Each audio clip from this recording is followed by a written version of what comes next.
আসসালামু আলাইকুম আরহামাতুল্লাহ। প্রিয় এইচএসসি শিক্ষার্থী, আজকে আমি তোমাদের রাজশাহী বোর্ড 2024 সালের স্পেশাল ফ্রেজেস আর ওয়ার্ডস এই বিষয়টি নিয়ে কথা বলবো। আর এই বিষয়টি তোমরা কিভাবে করে 5-এ 5 পাবে, যেখানে বাংলা অর্থের বিশেষ প্রয়োজন নেই, সেই বিষয়গুলি নিয়ে মূলত কথা বলবো। চলো আমরা শুরু করি। Complete the sentences with suitable phrases আর words given in the box. অর্থাৎ এই বক্সে যে শব্দগুলি আছে এগুলি আমাকে ব্যবহার করে এই শূন্যস্থানগুলো পূরণ করতে বলা হয়েছে। প্রিয় শিক্ষার্থী, পরীক্ষায় তোমরা শুধুমাত্র উত্তর লিখবে, এই পুরো বাক্য লেখার কোনো প্রয়োজন নেই। চলো আমরা দেখি অর্থ না জেনেও কিভাবে করে আমরা পরীক্ষায় 5-এ 5 পেতে পারি। ইউ লুক এক্সহস্টেড, তোমাকে বেশ ক্লান্ত দেখায়। ইউ লুক এক্সহস্টেড, তোমাকে ক্লান্ত দেখায়। You dash take rest for a while. এখানে যদি তোমরা কখনো দেখো গ্যাপের পূর্বে রয়েছে সাবজেক্ট, তারপরে রয়েছে V1, লাস্টে রয়েছে ফুল স্টপ। আমি আবার বলছি, গ্যাপের পূর্বে সাবজেক্ট, তারপরে V1, লাস্টে ফুল স্টপ, তাহলে সেখানে আমরা হ্যাড বেটার বসাতে পারবো, কোনো প্রকারের অর্থজনিত কারণে ভুল হবে না। তাই এখানে হ্যাড বেটার বসাই দিলাম। তাহলে you had better take rest for a while, তোমার বরং একটু রেস্ট নেওয়া ভালো।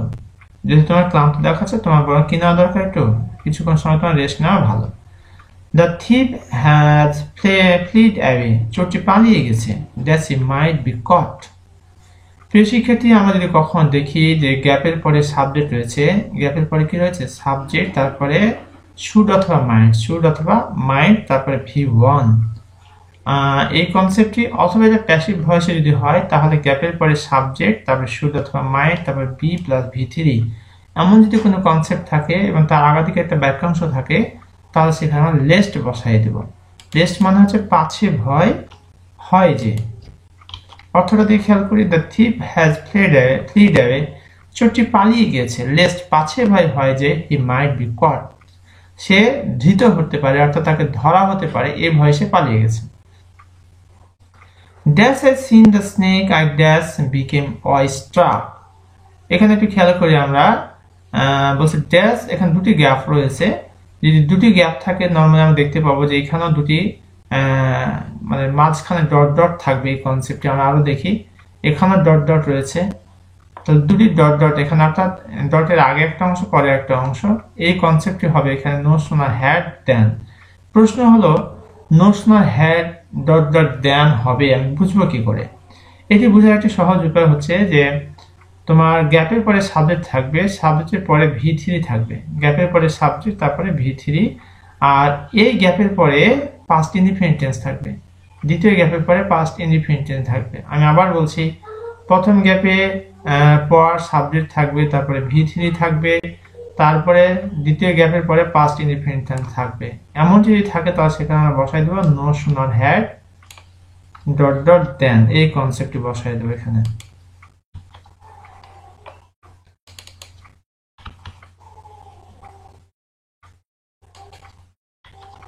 একটু খেয়াল করার অর্থের দিকে, no sooner had I seen the snake, আমি সাপটিকে দেখতে না দেখতে, দেন আই বিকেম অয়স্ট্রাক, আমি ভয়ে কি হয়ে গেল, ভীত সন্ত্রস্ত হয়ে গেলাম আর কি। I would render my cooperation to you if that requires, if it requires, এখানে ইটটি বসাই দেব আমরা। অর্থটা একটু যদি খেয়াল করি আমরা খুব সহজেই বুঝতে পারবো ব্যাপারটি। দেখো এখানে কি বলছে যে I would render my cooperation, আমি আমার সহযোগিতা কি করব, দিব তুই তোমাকে, ইফ ইট রিকোয়ার্স, যদি তোমার প্রয়োজন হয় তাহলে আমি তোমাকে সহযোগিতা করবো আর কি। ইফ ইট রিকোয়ার্স, এখানে সাবজেক্টের উজ্জ্বল রয়েছে আর কি, আর ইটটি মূলত না সাবজেক্টের জায়গাতে থাকে অথবা অবজেক্টের জায়গাতে বসতে পারে। It was long that I had met you.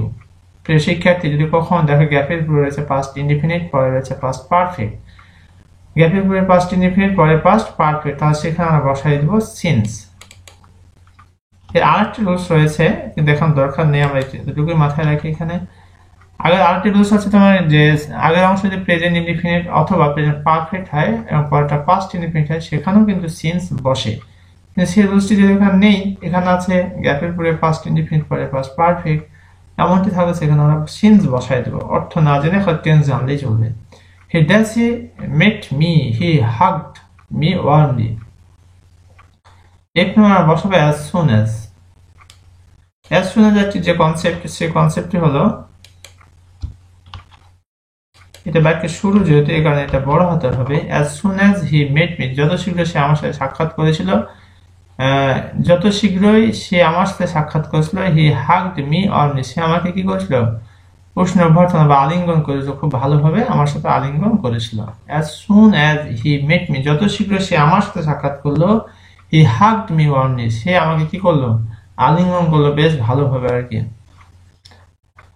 Don't expect any help from him, don't expect any help, কোনো সহযোগিতা প্রত্যাশা করো না তার নিকট থেকে। he is dash help you, he is too busy to help you। এই কনসেপ্টে নেগেটিভ অর্থ বহন করে ঠুঠুরি। আমরা অর্থটার দিকে একটু খেয়াল করি।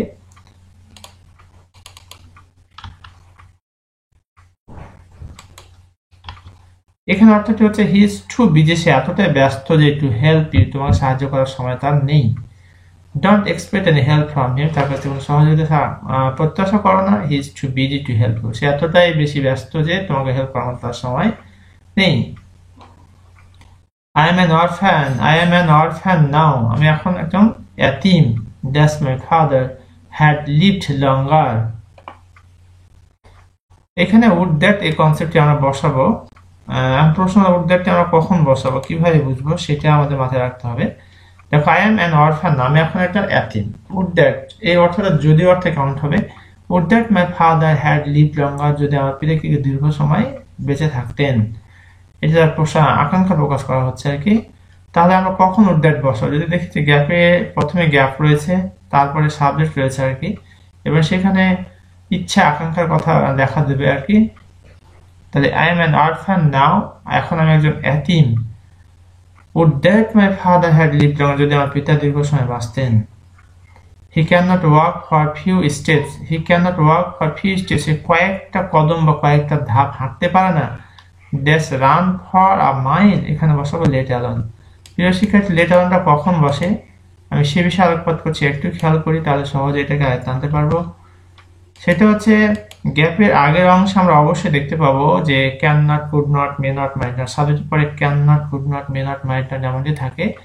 আর এই গ্যাপের আগের অংশে যেটা এবং পরের অংশে যেটা, আগের অংশটা নরমালি দুর্বল হয় পরেরটা থেকে। এটি খেয়াল করো, he can not walk for few steps, সে কয়েকটা স্টেপ, কয়েকটা ধাপ হাঁটতে পারে না। Let alone run for a mile, সে 1 মাইল দৌড়াতে পারে, এটা চিন্তা করাই যায় না। লেট অ্যালোনের বাংলা অর্থ হচ্ছে ভাবা যায় না বা চিন্তা করা যায় না। হি ওভারলুকস মি, সে আমাকে এড়িয়ে চলে। Dash he never new me as if, এখানে বসবে অ্যাজ ইফ। অ্যাজ ইফটা কখন বসে সেই বিষয়টা আলোকপাত করছে, একটু খেয়াল করো, একেবারে সহজ, একটু মনোযোগ দাও। যদি কখনো দেখো গ্যাপের পূর্বে প্রেজেন্ট ইনডিফিনিট এবং পরে রয়েছে পাস্ট ইনডিফিনিট, এখানে রিপিট, গ্যাপের পরে যদি প্রেজেন্ট ইনডিফিনিট থাকে এবং পরে পাস্ট ইনডিফিনিট থাকে, তাহলে সেখানে কি বসাই দেবো আমরা, অ্যাজ ইফ বসাই দেবো। তাহলে একেবারে সহজ। যদি আমরা পুনরায় আবার একটু বলি নিয়মগুলি, একটু খেয়াল করো না। গ্যাপের আগাদিকে যদি সাবজেক্ট থাকে এবং পরে V1 থাকে, সেখানে বসাবো হ্যাড বেটার, লাস্টে ফুল স্টপ থাকবে। আর লিস্টের ক্ষেত্রে কখন হবে, যদি গ্যাপের পরে দেখো সাবজেক্ট, তারপরে শুড অথবা মাইট, এই কনসেপ্ট যদি দেখতে পাওয়া যায় গ্যাপের পরে সাবজেক্ট তারপরে শুড অথবা মাইট, তাহলে সেখানে আমরা বসাই দেবো lest. Notional had dot dot then, এটি কখন বসাবো, যদি দেখো গ্যাপের পরে রয়েছে সাবজেক্ট তারপরে V3, গ্যাপের পরে সাবজেক্ট তারপরে V3, তাহলে সেখানে হবে নোশনাল হ্যাড, এবং দেনের পরে অর্থাৎ গ্যাপের পরে যদি পাস্ট ইনডিফিনিট থাকে তাহলে সেখানে হবে দেন, অর্থাৎ নোশনাল হ্যাড ডট ডট দেন। এরপরে এখান থেকে ইফটা এখানে সাবজেক্ট এবং অবজেক্ট হিসেবে কাউন্ট হয়, ইফটা এখানে সাবজেক্ট হিসেবে বসেছে আর কি। যে I will render my cooperation to you, আমি তোমাকে সহযোগিতা করবো, ইফ ইট রিকোয়ার্ড, যদি তোমার প্রয়োজন হয়।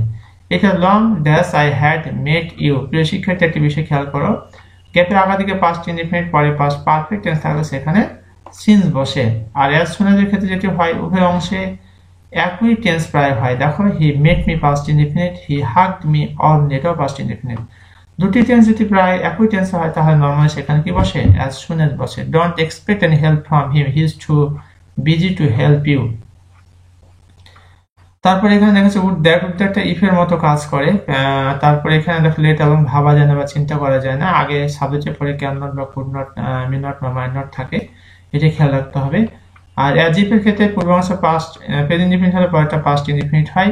এই কনসেপ্ট থেকে এখানে কারেক্ট হয়েছে। আরেকটি রুলস রয়েছে, তা হলো পূর্বাংশ যদি পাস্ট ইনডিফিনিট হয় পরেরটা পাস্ট পারফেক্ট টেন্স হয়, কিন্তু এখানে আমরা এটা কমন পেয়ে গেছি, অর্থাৎ এটা বসাতে। এখানে শেষ করছি। আসসালামু আলাইকুম।